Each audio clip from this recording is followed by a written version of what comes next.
கர்த்தருடைய நாமம் மகிமைப்பட்டவராக. இந்த இடத்துல நின்று பேசுவதற்கு எந்த தகுதியுமே இல்லாத என்ன கடவுள் கொடுத்த மிகப்பெரிய தகுதிக்காக கர்த்தருக்கு மகிமைப்பட்டவராக. நான் முதல் தடவை போன வருஷத்துல இங்கே அண்ணா சங்கீதம் படிக்க சொன்னார், திடீர்னு சங்கீதம் படிக்க சொன்னார். அப்போ இங்கே சங்கீதம் படிக்கிறப்போ என்னோட கால் வசனம் நல்லா படிக்கிறேன், ஆனால் எனக்கு கால் அவ்வளோ நடுங்குது, அவ்வளோ பயம் முன்னாடி பேசுவதற்கு. ஆனால் இதனால கர்த்தர் இந்த பயத்தெல்லாம் நீக்கி போட்டு தைரியமாக பேச கிருபை கொடுத்திருக்கார். கிருபை கொண்டவராக. அதே சமயத்தில் என்னோட ஆவிக்குரிய வாழ்க்கையில முதல் படி இந்த பாஸ்டரோட அம்மா இங்கே இருக்காங்க. நான் படித்ததெல்லாம் ஒரு ஹாஸ்டலாக தான் படித்தேன். அப்போ எனக்கு முதல் ப்ரீகேஜி எல்கேஜி யூகேஜி எல்லாம் ஆணையில் உள்ள அந்த ஹாஸ்டலில் தான் நான் படித்தேன். நீங்கள் அந்த அத்தை பார்க்குறப்ப எனக்கு ரொம்ப சந்தோஷம் அது. ஏன்னா அந்த காலத்தில் நடந்த இந்த இனிமையான தருணங்களை ஒரு நாளும் மறக்க முடியாது. சின்ன பையனாக இருந்தால் கூட ஒரு சில நினைவுகள் எனக்கு நல்லா இருக்குது. அதாவது ஒரு மனுஷன்ட்ட ஒரு கபடம் இல்லாத ஒரு இருதயம் இருக்குது அப்படின்னா அது பாஸ்டர் அந்த அம்மா நான் பார்த்துருக்காத, நான் அதை அனுபவித்திருக்கிறேன். கடைசியை நம்ம பார்க்க வரைக்கும் அதை நான் உணர்ந்துருக்கிறேன். இந்த நேரத்தில் மனதார அவருக்கு நன்றி சொல்ல விரும்புகிறேன். அதே சமயத்தில் என்னுடைய ஆவிக்குரிய தகப்பன் பாஸ்டருக்கும் நன்றி சொல்கிறேன். ஏன்னா இன்னும் பேசுவதற்கு எனக்கு நைட்டு எனக்கு 10 மணி எனக்கு தெரியும், நான் இங்கே பேசப்பட்ட விஷயமே எனக்கு தெரியும். என்னுடைய பாரம்பரிய சபை நான் வளர்ந்ததெல்லாம் வேற விதம்.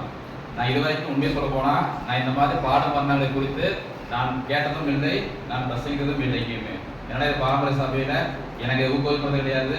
இந்த நாட்டில் வீட்டில் இருப்போம், எங்கேயாச்சும் போக வரக்கூடிய முதல் தடவையாக இந்த தடவை தான் வந்துட்டு ஒரு ஆவிக்குரிய சபையில் இயேசு கிறிஸ்துடைய பாடும் வர்ணங்களை தியானிக்கக்கூடிய கேள்வி எனக்கு கிடைச்சிருக்குது. அது ஒரு பாயிண்டாக சொல்லும்பொழுது இவங்க கேட்கும் பொழுது இவ்வளோ விஷயம் இருக்குது என்பது எனக்கே தெரிகிறது. இது வரைக்கும் எனக்கு தெரியல. அதனால இருந்தால் ரொம்ப பயந்துட்டேன். உண்மையுமே திடீர்னு அண்ணா சொல்கிறாரு பண்ணணுன்ட்டு. ஏன்னா அந்த குரூப் இல்லாத எனக்கு தெரியல என்னங்கிறது. அப்போ அண்ணா சொன்னார், தைரியமாக பேசு, 2-3 காரியம்னு சொன்னார், இது மாதிரி பேசு, உனக்கு என்ன தோணுதோ பேசுகிறப்போ அதன் அடிப்படையில் தான் இந்த வசனத்தை நேற்று டியூட்டியில் இருக்கிறப்போ நைட் தூங்குறப்போ இது உடம்பு சரியில்லாமல் கோல்டு மாத்திரை கோல்டு போடுறப்ப எதுவுமே தெரியல. ஆனால் கர்த்தர் பல கொடுத்தார் நம்பிக்கையில் இன்று உங்களோட பேச கர்த்தர் அனுமதிக்கிறார். கர்த்தர் நாம் பயன்படுத்துவதாக. இந்த நாட்களில் நமக்கு தெரிஞ்ச விஷயம்தான். பாரம்பரியமாக எல்லா காலத்திலையும் உலகத்தில் பெரும்பாலான இடத்துல இயேசு கிறிஸ்துவே துக்கங்களோட நாள் கொண்டாடப்பட்டு வருகிறது. குறிப்பாக இந்த பாரம்பரிய சபையில் அதிக பாரதம் நிறைய காரியங்கள்லாம் சொல்லிக் கொண்டு வருவார். நமக்கு தெரிஞ்ச விஷயம்தான். கடவுளுடைய கடைசியாக 7 காரியங்களை சிலுவையில் சொல்றதெல்லாம் நமக்கு தெரிஞ்ச விஷயம். நம்ம ஒன்றா பார்த்து வர்றோம். முதல் காரியத்தில் நம்ம பார்ப்பதில் பிதாவை இவர்களுக்கு மன்னியும் தாங்கள் செய்வது இன்னதென்று அறியாதிருக்கிறார்கள். அது அந்த அடிப்பட்டவங்க அவங்களுக்கு மாத்திரமல்ல, இந்த பூமியிலிருந்து யாரெல்லாம் பாவத்தில் சாப்பிட இருந்தவங்க எல்லாத்துக்குமே மன்னிக்கும் நிறைவேற்ற எல்லாத்துக்கும் உணர்ந்துருக்கு தான் அந்த வார்த்தை. அது சிலுவைக்குரிய மாத்திரமல்ல என்பது ஒரு இது. 2வது வார்த்தை அதே மாதிரி சொல்லப்பட்டிருக்கிறது. 2வது வார்த்தை பரதேசிப்பாயும். அதுங்கிறது பக்கத்தில் இருக்கிற கடலுக்கு மாத்திரம் இல்லை, இந்த பூமியில பாவத்துல சாப்பிட யாரெல்லாம் இருந்தாங்களோ உண்மையாக மனசாட்சியில குற்றுண்டு தேவனோடு ஐக்கியமாயிருந்து பாவத்தில் விடுதலை பெற்றுக் கொள்ளும் பொழுது நீ என்னோட பரவத்தில் இருப்பாய் என்று சொல்வதற்கு அடையாளமாக அந்த காரியமாக செயல்படுகிறது.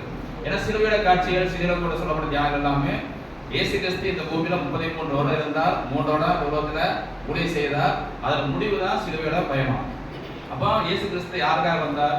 பிதாவின் சித்தத்தின் பிரகாரம் இந்த பூமிக்கு வந்தார், பரிசுத்தமாக இந்த பூமிக்கு வந்தார்.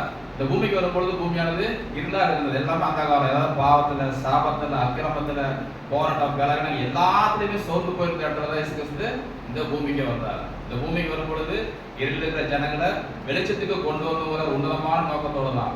ஏன்னா நமக்கும் தேவனுக்கு மகிமை விட்டுட்டு பாவத்தில் வாழ்ந்துட்டு நரகத்துக்கு நோக்கி போயிட்டு இருந்த நம்மளை திசை திருப்பி அந்த உன்னதமான இடத்துக்கு போகணுங்கிற ஒரு கேள்விக்காக தான் இயேசு கிறிஸ்து இந்த பூமிக்கு வந்தார். இது நமக்கு தெரிஞ்ச சத்தியம். அப்படி வரும்பொழுது இந்த சிலுவையில் ஒரு காட்சியாக பார்த்துட்டு 3வது ஒரு காட்சியை முடிச்சுட்டாங்க.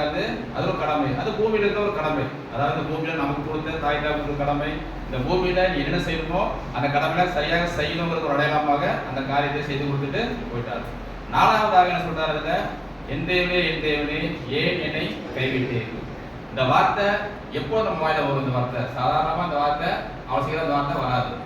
நம்ம இருதயம் நொறுக்கப்பட்டு பாரப்பட்டு ஒருவேளை யாராவது நம்ம நம்பி ஏமாந்தோ எக்ஸ்ட்ரீம் லெவலில் தான் நான் நம்பி இருந்தேன். ஒருவேளை பணமாக இருக்கலாம், பொருளாக இருக்கலாம், இல்லை எந்த காயமாக இருந்தாலும் அதோட எக்ஸ்ட்ரீம் லெவலில் இந்த வார்த்தை வரும்.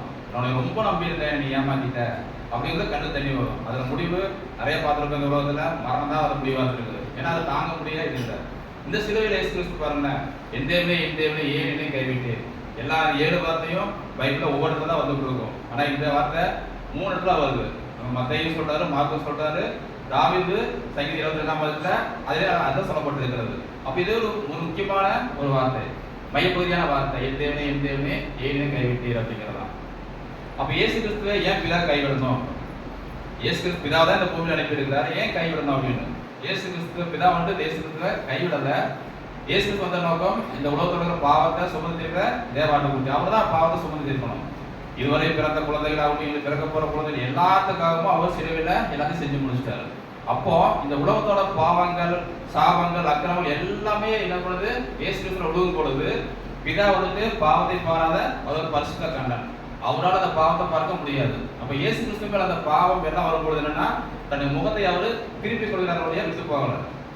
ஏன்னா வசனம் சொல்றது ஏசாயா 59 நம்முடைய பாவங்கள் நம்ம மக்கள் நம்ம வந்து தேவனுக்கும் நமக்கு இருக்கிற ஒரு இடைவெளி கொடுக்குது. அந்த பாவம் தான் நம்ம சொல்ற வசனத்தை அவனுக்கு கேட்க முடியறது இல்லை. அதே சமயத்துல சங்கீத வசனம் சொல்லுது ஜபத்தை கேட்கிறவரேங்கிறது. அப்ப நம்ம ஜபத்தை கேட்கிறவரே சொல்றதுக்கு முன்னாடி இருதயத்துல பாவங்களோ அக்கிரமங்களோ ஏதாவது காரியம் இருந்துச்சுன்னா அந்த ஜபத்துக்கு பதில் வராது. அப்ப அந்த இடத்துல என்ன ஆகுது? பிதாவாகிய தேவன் அவர் போய் கதறாரு. தேவன் கதறும் பொழுது அந்த இடத்துல பிதா வந்துட்டு தன் முகத்தை தான் பறைக்கிறவங்களே கைவிடப்படாது. அப்ப அதோட பாரம் உள்ளது. இத்தனை நாள் இந்த உலகத்துல வந்துட்டு எவ்வளோ கனவு வந்துட்டு இருக்கிறோம். நமக்கு உலக பிரகாரம் பார்த்தோம்னா ஏதோ ஒரு காரியம் நம்பி எனக்கு கிடைச்சிரும்னு போயிட்டு கடைசி வரை எனக்கு கிடைக்கலங்கிறப்போ எவ்வளோ பாரம் இருக்குமோ அதே மாதிரி இயேசு கிறிஸ்து பூமிக்கு வரும்பொழுது கரையேறி வந்த வானம் திறக்கப்பட்டு ஆவியார் ஊற்றப்பட்டு எவ்வளோ அழகான வசனம் சொல்லி போட்டு முடிவில் வர்றப்போ பிதாவும் நானும் ஒன்னா இருக்கிறோம். அதாவது ரெண்டு பிரிச்சதே இல்லை, ஒரு கூட பிரிச்சது இல்லை. நானும் பிதாவும் ஒன்றா இருக்கிறோம். அதே மாதிரி நீங்க இருக்கிற வசனம் அவ்வளோ ஐக்கியமா இருக்குது. இந்த கடைசியில ஒரு குறிப்பிட்ட இதில் மூடி அட முடியல. தேவனுடைய பிரசன்னத்திலிருந்து அந்த ஐக்கியம் போகும் பொழுது அவனால ஃபர்ஸ்ட் என்ன ஆகுது? என் தேவனே ஏன் கைவிட்டு இருக்கிறதா வசனம். இந்த காலையில நமக்கு உணர்ந்த வார்த்தை என்னன்னா நம்ம இந்த ஒருவேளை நமக்கு கேட்டு நமக்கு கிடைக்கல, நம்ம கதறோம், நம்ம தனியாரையில கண்ணீரோட போராட்டத்தோட எவ்வளவுதான் கஷ்டப்பட்டாலுமே அதுக்கு முன்னாடி நம்ம செய்ய வேண்டியது நம்முடைய பாவங்கள் அக்கிரமம் ஏதாவது உள்ள இருக்குதா? கடுகளவு பாவம் உள்ள இருந்தா கூட நம்மளுடைய ஜபத்துக்கு பதில் இல்லாமல் போயிடும். அப்போ நம்ம வீணாக விருதாக நேரத்தை செலவிட்டு நம்ம எவ்வளவுதான் போராடி ஜபித்தாலும் அதுக்கு பலன் கொடுக்கவில்லை, கிடைக்கல அப்படின்னா முதல்ல இந்த காரியத்தை நம்ம தெரிஞ்சுக்கிட்டு இதுல இருக்கிற நம்ம காரியத்தை நம்ம புரிஞ்சுட்டோம் அப்படின்னா ஏன்னா ஜபத்தை கேட்கிறார், கண்டிப்பா ஜபத்தை கேட்பார், அவருக்கு பதில் கொடுப்பார்.